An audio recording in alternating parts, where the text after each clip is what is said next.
Hey guys, welcome to the concept coaching classes. मेरा नाम है देवेंद्र सिंह तोमर और मैं आपको पढ़ाने जा रहा हूँ कोल माइंस रेगुलेशन 2017 का चैप्टर नंबर 6, जिसमें कि प्लान्स और सेक्शंस के बारे में बेसिकली बताया गया है। इस चैप्टर में जो रेगुलेशंस हैं वो 64 से लेकर 70 तक दिए गए हैं।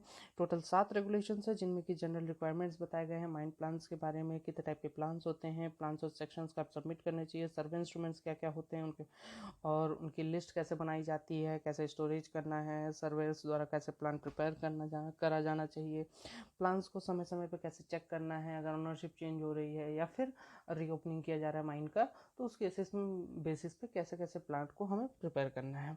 ठीक है, तो हमारा पहला जो रेगुलेशन है वो है रेगुलेशन नंबर 64, जिसका जिसमें दिया गया है general requirements about the mind plans. Mind plans की जनरल रिक्वायरमेंट्स क्या क्या होती हैं। जनरली माइंड प्लान्स में हमें जिस माइंड्स के लिए प्रिपेयर किया जा रहा है उसका नाम, ऑनर का नाम वगैरह शो करना पड़ता है, उसमें ट्रू नॉर्थ दिखाना पड़ता है, मैग्नेटिक मेरिडियन वगैरह शो करना पड़ता है। जो स्केल बनाई जाती है वो स्केल की जो लेंथ होती है कम से कम 25 सेंटीमीटर उसकी होनी चाहिए लेंथ।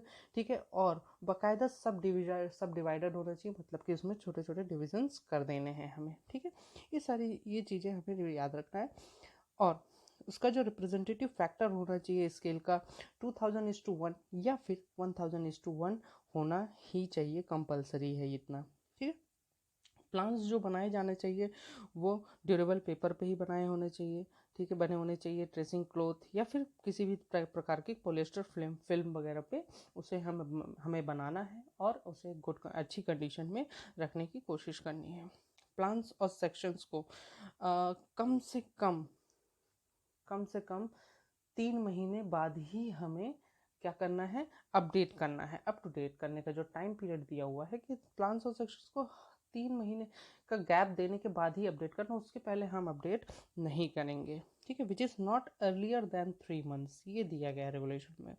ठीक है, they shall be updated before any abandonment. अगर किसी भी प्रकार का अबैंडनमेंट हो रहा है, क्लोजर हो रहा है या फिर किसी प्रकार का डिसकंटिन्यूएंस हो रहा है, उस केस में हम तुरंत ही प्लान्स को अपडेट करेंगे, तब ये 3 मंथ्स वाला वैलिड नहीं होगा। ठीक है, अगर मान लीजिए हमने अपडेट किया है, 1 महीना ही हुआ है, लेकिन अब हमारी माइंस बंद होने वाली है, अबैंडनमेंट होने वाला है, क्लोजर होने वाला है, डिसकंटिन्यूएंस किसी प्रकार की चीज़ हो रही है, उस केस में हमें प्लान को अपने अपडेट करना पड़ेगा। ठीक है, all the reference stations and reference points shall be relative to the survey of India national grid. जो भी रेफरेंस पॉइंट्स हम शो करेंगे, क्या होता है, रेफरेंस पॉइंट्स हम लेते हैं। जैसे कि अगर हमें किसी चीज़ का सर्वे करना होता है तो हम एक रेफरेंस पॉइंट मान के चलते हैं कि जिसके बेसिस पे हम अपनी चीज़ों की हाइट वगैरह पता करते हैं कि हाँ, इसके रेफरेंस में हमारी हाइट कैसी कितनी है।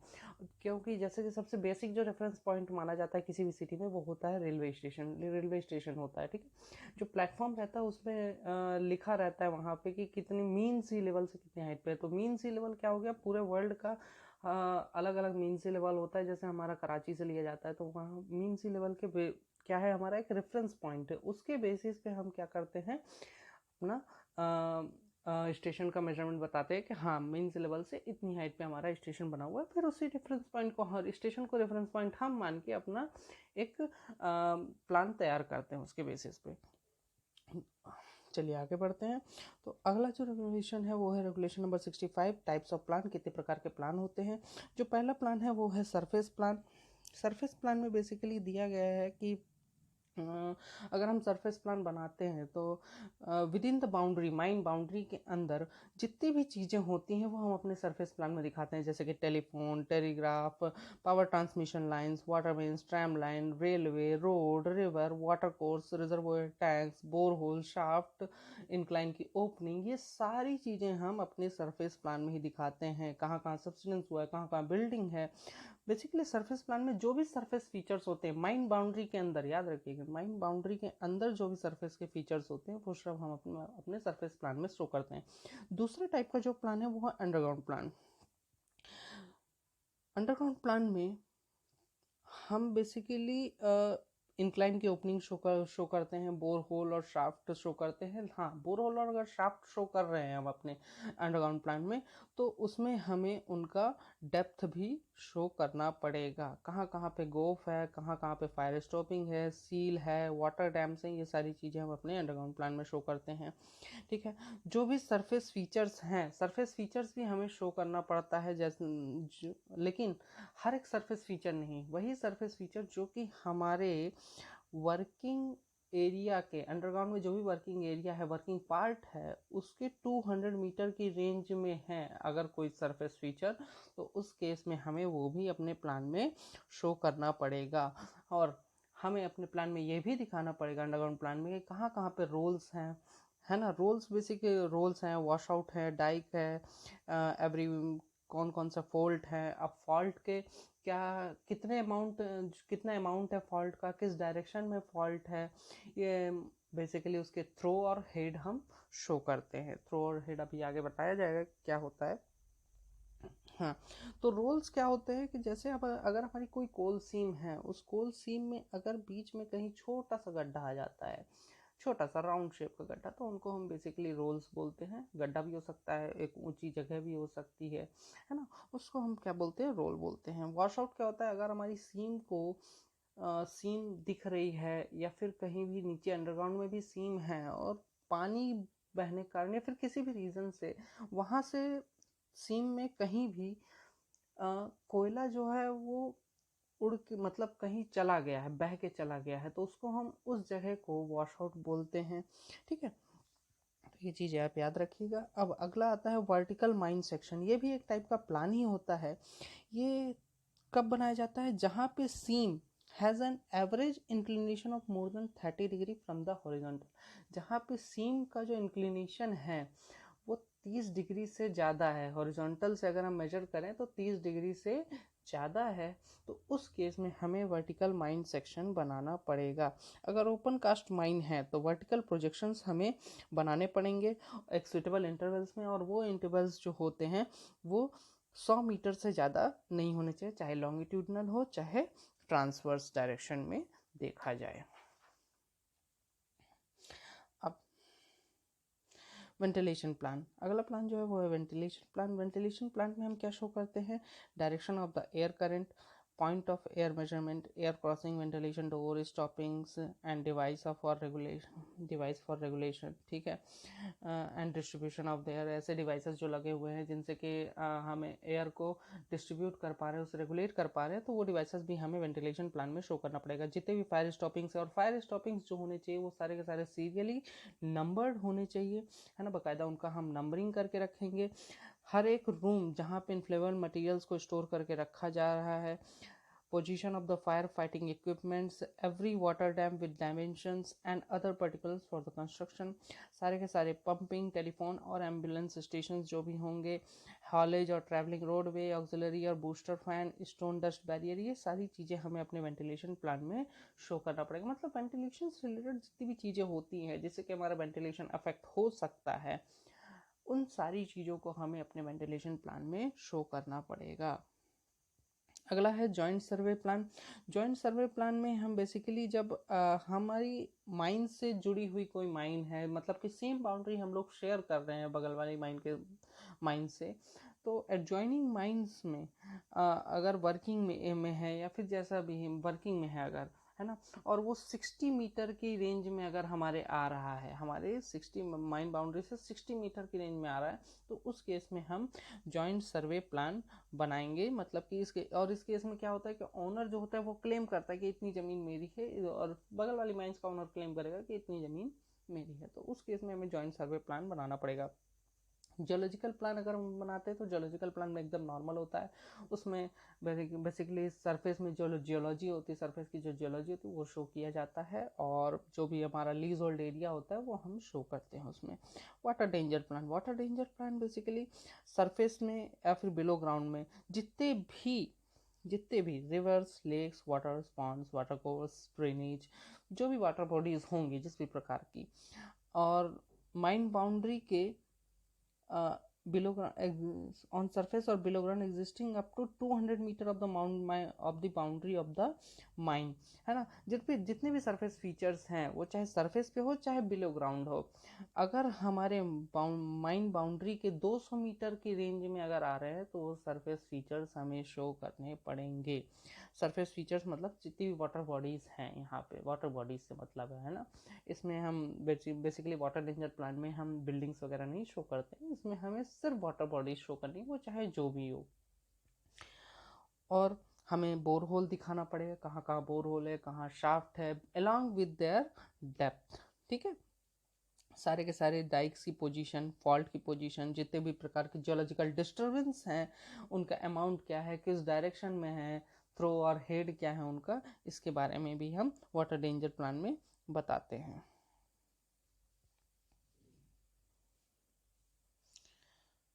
Position and depth of the geological distribution, water logged working underground within 60 metre of any working. और हम इसमें ये भी दिखाते हैं कि कहीं पे वाटर लॉक्ड एरिया है अगर अंडरग्राउंड में, जो कि वर्किंग पार्ट्स के से 60 मीटर के रेंज में है, अब वो चाहे किसी भी डायरेक्शन में हो। वर्किंग पार्ट अगर कहीं है अंडरग्राउंड माइन में और उसके 60 मीटर की रेंज में अगर कोई भी वाटर लॉक्ड एरिया है जहाँ पे पानी भर चुका है, ऐसा है पार्ट है माइन का जहाँ पानी भर चुका है, उसको वाटर लॉक्ड एरिया बोलेंगे। तो अगर वो 60 मीटर की रेंज में आ रहा है, चाहे किसी भी डायरेक्शन में हो, चाहे किसी भी डायरेक्शन में हो, तो उस केस में हमें उसे भी शो करना पड़ेगा। और प्लस इस वाटर डेंजर प्लान में हम उस पर्टिकुलर एरिया में जहाँ पे भी हमारी माइंस है वहाँ का हाईएस्ट फ्लड लेवल भी शो करना पड़ेगा। अब हमें सेपरेट प्लान्स और सेक्शंस भी बनाने पड़ते हैं, अलग अलग प्लान्स बनाने पड़ते हैं, मतलब कि इन प्लान्स के अलावा भी बहुत सारे ऐसे प्लान्स होते हैं जो कि हमें बनाना पड़ता है, जैसे कि कंबाइंड प्लान्स हो गए। कंबाइंड प्लान्स किस केस में बनाया जाता है, जैसे कि अगर एक ही माइंस में बहुत सारी सीम्स है, बहुत सारे सेक्शंस में डिवाइडेड है वो, तो उस केस में हम सारे सेक्शंस और सारी सीम को एक ही प्लान में शो कर देते हैं, तो उसको क्या बोलते हैं, कंबाइंड प्लान कहा जाता है। ठीक है, कंबाइंड प्लान में एक चीज़ ये होती है कि ये ध्यान में रखना है कि सारी सीम्स और सेक्शंस में वर्क किया जा रहा है, पहली चीज़ तो ये।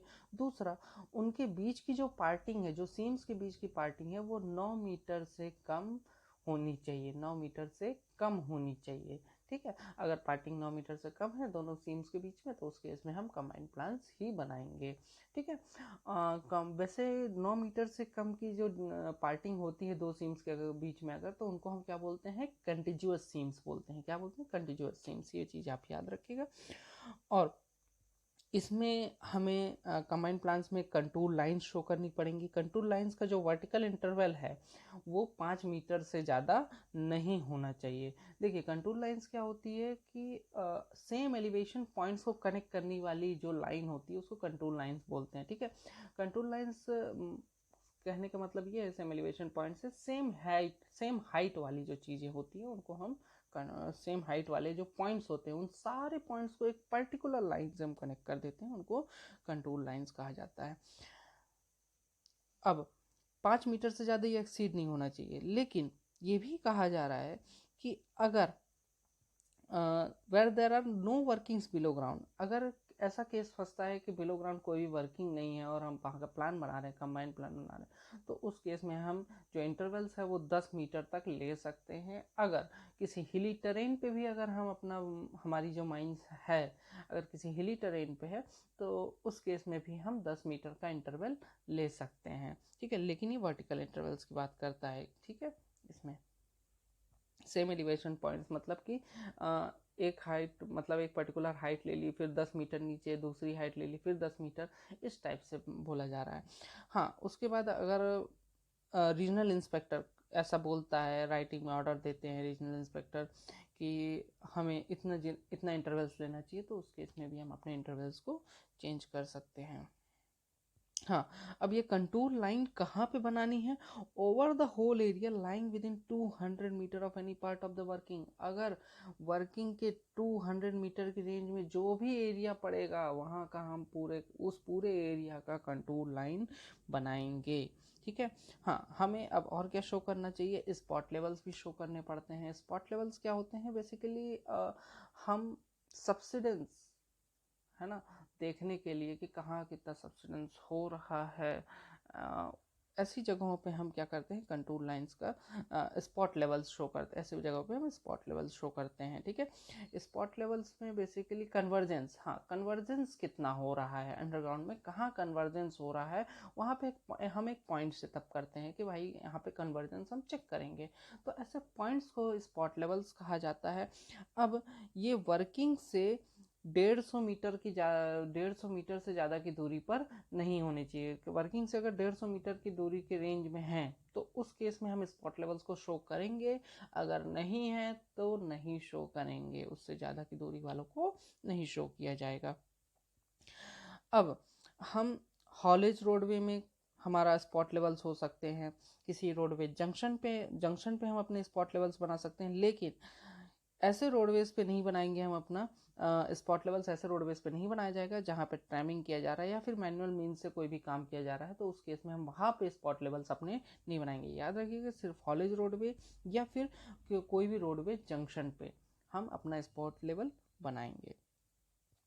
In the case of headings which have been discontinued either temporarily or permanently, also at the end of such headings, ऐसी हेडिंग्स जिनका डिसकंटिन्यूएंस हो गया है, चाहे टेम्परली हो चाहे परमानेंटली हो, तो उन हेडिंग्स के एंड में भी हमें अपने स्पॉट लेवल्स बनाने पड़ेंगे। अब permanent benchmark with its height above mean sea level, एक परमानेंट बेंचमार्क भी शो करना पड़ेगा जिसकी हाइट हमें ये मीन सी लेवल से कंपैरिजन करके बतानी पड़ेगी। यहाँ पे रेफरेंस पॉइंट हम क्या लेंगे, मीन सी लेवल लेंगे। ठीक है, तो एक परमानेंट बेंचमार्क बनाना पड़ेगा, उसकी बेसिस पे हमारा पूरा का पूरा सर्वे का काम होगा। एक की प्लान भी अटैच किया जाता है इन सब के साथ में। उस कभी कभार क्या होता है कि हम एक ही प्लान में अपना पूरा लीज होल्ड एरिया नहीं शो कर पाते हैं, तो उस केस में हम एक अलग से छोटा सा प्लान ऐड करते हैं जिसे क्या कहा जाता है, की प्लान कहा जाता है। ठीक है, उसी प्लान में हम उसको क्या करेंगे, अटैच कर देंगे। Shall also show the workings and features of adjacent mine which are situated within 60 metre. ये तो बात आपको समझ में आ गई होगी कि हमें वर्किंग्स और फीचर्स बताने हैं, बगल वाली माइंस के भी कहाँ कहाँ पे वर्किंग चल रही है, क्या क्या उसके फीचर्स हैं, अगर वो हमारी माइन बाउंड्री के 60 मीटर की रेंज में आ रहा है। ठीक है, ये देखिए यहाँ पे हमें दिखाया गया थ्रो और हेड। अब ये जूम करके दिखाता हूँ थोड़ा, इसमें ये हमारी लाइन है, ये हमारा दो मतलब सीम है जिसमें कि फुटबॉल है और हैंगबॉल है। दिखाता हूँ मैं आपको, ये हमारा फुटबॉल है और ये हमारा हैंगबॉल है। ठीक है, और उसके बाद यहाँ पे ये देखिए, ये हमारा थ्रो दिखाया गया है, जो हाइट है उसको थ्रो कहा जाता है, और ये जो एंगल बन रहा है जिसे यहाँ पे नीचे लिखा हुआ हीव है ना, तो यहाँ पे ए पॉइंट पे जो एंगल बन रहा है उसे हम क्या बोलते हैं, हेड कहते हैं। एंगल BAC, इसको हम हेड कहेंगे। ठीक है, अब अगला हमारा रेगुलेशन है, रेगुलेशन नंबर 66, जिसमें कि बताया गया plans and sections to be submitted after abandonment, closure और डिसकंटिन्यूएंस। अगर किसी भी माइन का अबैंडनमेंट हो रहा है, मतलब कि बंद हो रही है, या फिर है ना, उसका मतलब परमानेंटली नहीं बंद करते हैं, और क्लोजर हो रहा है या फिर डिसकंटिन्यूएंस हो रहा है, तो उस केस में हम ये प्लान्स बनाते हैं। ठीक है, where any mine or its sections is abandoned, closed or discontinued over a period exceeding 60 days। अगर 60 दिन से ज़्यादा के लिए अगर किसी भी माइन का अबैंडनमेंट हुआ है या फिर क्लोज्ड हुआ है या फिर डिसकंटिन्यू किया गया है उस माइन को, तो उस केस में हमें देन द ऑनर जो ऑनर होगा shall submit 2 true copies within 30 days after. ठीक है,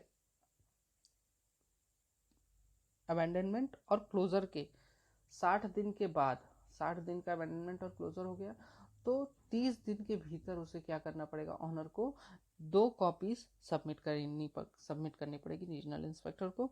और डिसकंटिन्यूएंस के 60 दिन के बाद, ठीक है, 60 दिन का डिसकंटिन्यूएंस हो चुका है तो 90 दिन के भीतर उन्हें उसे कॉपीज सबमिट करनी पड़ेंगी, 2 कॉपीज सबमिट करनी पड़ेंगी। ठीक है, अब इसमें हमें बियरिंग शो करना पड़ेगा, डिस्टेंस शो करना पड़ेगा। ठीक है, और शाफ्ट की ओपनिंग्स, माइन की ओपनिंग्स, ट्राई जंक्शंस कहाँ कहाँ है, रेवेन्यू पिलर कहाँ कहाँ है, सरफेस के features along with the spot levels at the end of the workings, ये सारी चीज़ें हमें शो करनी पड़ेंगी। सर्वे इंस्ट्रूमेंट्स और मटेरियल्स क्या क्या हैं। अब सर्वे इंस्ट्रूमेंट्स, अब एडिक्वेट नंबर में ऑनर एजेंट को ये ध्यान में रखना है कि एडिक्वेट नंबर में इंस्ट्रूमेंट्स या फिर इंस्ट्रूमेंट्स वगैरह होने चाहिए, सर्वे के इंस्ट्रूमेंट्स होने चाहिए, मटेरियल्स होने चाहिए, और वो एक्यूरेट होने चाहिए और रिलायबल होने चाहिए, मतलब कि यूज़फुल होने चाहिए, आसानी से यूज़ हैंडल किया जा सके, ऐसे इंस्ट्रूमेंट्स होने चाहिए। और उसे ये इंश्योर करना है ताकि सर्वे आसानी से उसकी सर्वे आसानी से हो सके, अच्छे से सर्वे हो सके, लेवलिंग का वर्क अच्छे से हो सके, प्लान्स और सेक्शंस अच्छे से बनाए जा सके। ठीक है, रेगुलेशन के लिए रेगुलेशन के अकॉर्डिंग जो भी प्लान्स और सेक्शन बनाए जा सके, वो बनाए जाने हैं, वो भी अच्छे से बनाए जा सके। तो इसके लिए उसे एडिक्वेट नंबर में सर्वे इंस्ट्रूमेंट्स प्रोवाइड कराने हैं और एक्यूरेट होने चाहिए। वो ऐसे नहीं कि कुछ भी ला के रख दिया, मतलब एक्यूरेट इंस्ट्रूमेंट्स ही प्रोवाइड कराना है। ठीक है, instrument shall be check, maintain and calibrated at regular intervals to maintain its accuracy. अभी तो आप लोग जानते ही होंगे कि जो इंस्ट्रूमेंट्स होते हैं वो यूज़ करते करते ख़राब भी हो सकते हैं, तो इसीलिए उनका रेगुलर इंटरवल्स में क्या होना चाहिए, उनको चेक किया जाना चाहिए, उनको मेंटेनेंस होना चाहिए, उनका कैलिब्रेशन किया जाना चाहिए। कैलिब्रेशन बल्कि मैन्युफैक्चरर द्वारा जो भी इंस्ट्रक्शंस दिए गए हैं उसके बेसिस पे इनका ध्यान रखना पड़ेगा। ठीक है, अगला जो हमारा रेगुलेशन है वो है रेगुलेशन नंबर 68, जिसमें कि हमें प्लान्स सेक्शंस का और इंस्ट्रूमेंट्स का किस तरह से लिस्ट बनाना, किस तरह से स्टोरेज करना है। तो इसमें ये कहा जा रहा है कि हर एक प्लान की एक कॉपी सीरियली नंबर्ड करके रखी होनी चाहिए, और जितने भी प्लान्स हैं इनका स्टोरेज कैसा होना चाहिए, फ्लैट स्टोरेज किया जाना है, मतलब कि एकदम बढ़िया से अच्छे से बिछा कर रखना है, फ्लैट तरीके से फ्लैट में रखना है। ठीक है, या फिर रोल बना के भी रख सकते हैं। इनका एक रैक होता है जिसमें कि ये लोग हर एक बॉक्स में एक प्लान को डाल के बढ़िया रोल करके एक बॉक्स में डाल देते हैं, उसी को रैक में जमा के रखते हैं। तो ऐसे भी स्टोरेज किया जा सकता है, मतलब कि मोड़ के नहीं रखना है, ये चीज़ ध्यान में रखनी है। जितनी भी फील्ड बुक है या फिर जो भी नोट्स हैं जिनका यूज़ किया जा रहा है फील्ड में, मतलब कि नोट डाउन करने के लिए, ये सारी चीज़ों को एक बाकायदा इंडेक्स बना के रखना है और इन्हें ऑफिस में ही हर वक्त रखा होना चाहिए। और हर एक नोट, हर एक फील्ड बुक में बाकायदा सर्वेयर का साइन होना चाहिए, और इसको काउंटर साइन कौन करेगा, और मैनेजर द्वारा इसको काउंटर साइन करवाना है, प्लस मैनेजर ही डेट डालेंगे कि इस डेट को इनका काउंटर साइन वो है। तो ये चीज़ें यहाँ पे ध्यान में रखनी पड़ेंगी। Preparation of plans by the surveyor's, अब सर्वेयर्स द्वारा प्लान्स कैसे प्रिपेयर किया जाएगा। Shall be prepared under the personal supervision of the surveyor. देखिए, जितने भी प्लान्स बनेंगे वो सर्वेयर के पर्सनल सुपरविजन में ही बनाए जाने चाहिए, मतलब कि सर्वेयर वहाँ पे हर वक्त मौजूद रहेगा कि हाँ ये प्लान सही तरीके से बन रहा है कि नहीं। अब जो सर्वेयर है जो सुपरविजन कर रहा है, तो उसके पास सर्टिफिकेट होना चाहिए। ठीक है, कि मतलब वो सर्वेयर का सर्टिफिकेट होना चाहिए उसके पास, ताकि वो ये बता सके कि हाँ जो भी प्लान बनाया गया है वो सही है। ठीक है, एवरी प्लान और section shall be a reference to the original plan. अब जो भी प्लान और सेक्शन बनाए जा रहे हैं, क्या है कि कॉपीज बनाई जाती है। एक होता है मेन प्लान जो कि बहुत लंबे समय तक चलता है, और उसके बाद बहुत सारे प्लान और सेक्शन उसी के बेसिस पे बनाए जाते हैं। तो ये कहा जा रहा है कि हर एक प्लान और हर एक सेक्शन एक ओरिजिनल प्लान और सेक्शन का क्या होना चाहिए, रेफरेंस होना चाहिए, मतलब कि उसी से पूरा मटेरियल, लगभग ज़्यादातर मटेरियल हमें लेना है। अगर सर्वेयर फेल होता है या फिर वो शो नहीं कर पाता है, कोई भी वर्किंग पार्ट नहीं शो कर पा रहा है, या फिर प्लान्स और सेक्शंस जो भी उसके सुपरविजन में प्रिपेयर किए गए हैं वो गलत साबित होते, इनएक्यूरेट हैं, तो वो यह माना जाएगा कि उसने इस रेगुलेशन का उल्लंघन किया, मतलब कि ब्रीच किया, ब्रीच ऑफ दिस रेगुलेशन, मतलब कि उसने इस रेगुलेशन का उल्लंघन किया है ना, उसे गिल्टी माना जाएगा। प्लान, अब अगला रेगुलेशन हमारा जो है वो है regulation number 70, plans to be checked on change of ownership और ऑन रीओपनिंग एक्सेट्रा। ठीक है, ये हमारा आखिरी रेगुलेशन है। तो इसमें ये कहा जा रहा है कि जहाँ भी ओनरशिप में चेंज हो रहा है, वेयर अ माइन और part thereof is reopen. ठीक है, ओनरशिप में चेंज हो रहा है या फिर कोई भी माइन का पार्ट या फिर कोई भी माइन रीओपन हो रही है ना, या फिर ऐसा इंटेंशन है कि हाँ हमें इसकी रीओपनिंग करनी है, ठीक है, या फिर एक्सट्रैक्शन करना है, या फिर हमें पिलर्स को रिड्यूस करना है, डेवलपमेंट हो चुका है, अब हमें पिलर्स को रिड्यूस करना है, डिप्लरिंग करना है वहाँ पे। तो ओनर, एजेंट और मैनेजर को ये इंश्योर करना है कि उसके पास जितने भी प्लान्स हैं, जितने भी सेक्शंस हैं, प्लान्स और सेक्शंस हैं, वो सब के सब एक्यूरेट हैं, ठीक है।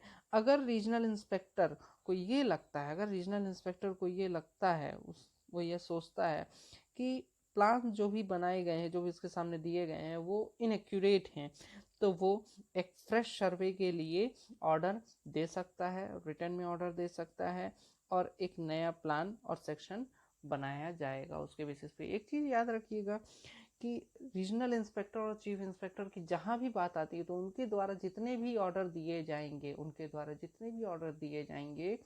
वो सब के सब रिटर्न में ही होने चाहिए। जब तक रिटर्न में कोई का नहीं ऑर्डर मिलेगा, तब तक वो काम नहीं किया जाएगा, है ना। मतलब मुंह जबानी अगर बोल दिया गया तो वो काम नहीं किया जाएगा, ठीक है। ओके, तो आज का ये ख़त्म होता है हमारा चैप्टर, और अगले अगले दिन मिलेंगे हम एक नए चैप्टर के साथ। So take care, thank you.